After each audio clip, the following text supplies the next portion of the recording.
Anyone who is serious to follow Jesus will be baptized in water just as Jesus was. We're baptized in water to represent that we're leaving our old life of sin behind. And when we come out of that water, it represents we've left our old life of sin in the grave, and we're walking with Jesus in the newness of life. We wait on the baptism of the Holy Spirit after we're baptized in water. The baptism of the Holy Spirit comes when the Holy Spirit indwells us. He gives us a new tongue to speak His truth. And fiery trials and tribulations come our way once people start to reject us. Once we start to leave things that we know are evil and corrupt, people start to make fun of us. Why aren't you going and hanging out with your old friends? Why aren't you going to the party? People will start to make fun of you. They will start to mock you. And those fiery tribulations come because it's part of the baptism of the Holy Spirit and fire. If you're ready to commit your life to Jesus, be baptized in water just as Jesus was, and then wait for the baptism of the Holy Spirit. John the Baptist did not want to baptize Jesus because he knew he was not worthy. But Jesus said back to John the Baptist in Matthew chapter 3, "Permit it to be so now, for thus it is fitting for us to fulfill all righteousness."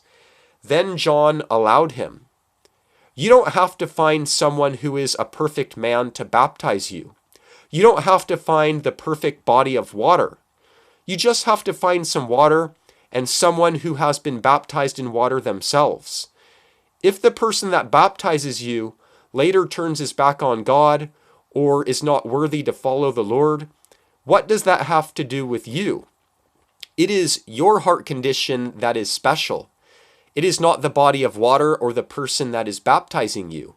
The important thing is that you are ready to be baptized, that you are making the commitment to follow Jesus. If the person that baptizes you is not really a true believer and was just pretending, what does that have to do with your walk with Jesus? What you are doing is making the commitment to be baptized in water and then to follow Jesus with all of your might.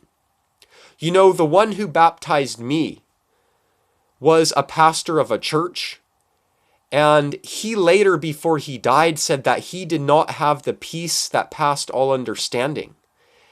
And I don't know if he died without that peace. But what does that have to do with me and my walk with Jesus? I will be held accountable to my walk with the Lord, and that guy that baptized me will be held accountable for his walk. A lot of Christians are making excuses. They're looking for the perfect body of water. They're looking for the perfect man to baptize him. There is no such thing. There is nothing special about the water. There is nothing special about the person baptizing you. What is special is that you are ready to follow Jesus and make that commitment to Him. If you're ready to follow Jesus, don't make excuses. Find some water, find someone who's been baptized themselves, and let them baptize you. Because as Jesus said, "Permit it to be so now, for thus it is fitting for us to fulfill all righteousness." Let us walk in the footsteps of Jesus. Let us be baptized in water and then receive the Holy Spirit to guide us. Let us be guided by the Holy Spirit and not by any person. Let us receive the baptism of the Holy Spirit with the fiery trials that come. That way, we may be worthy to follow Jesus, and we may be made perfect in His love and in His righteousness. May the grace of Jesus be with you.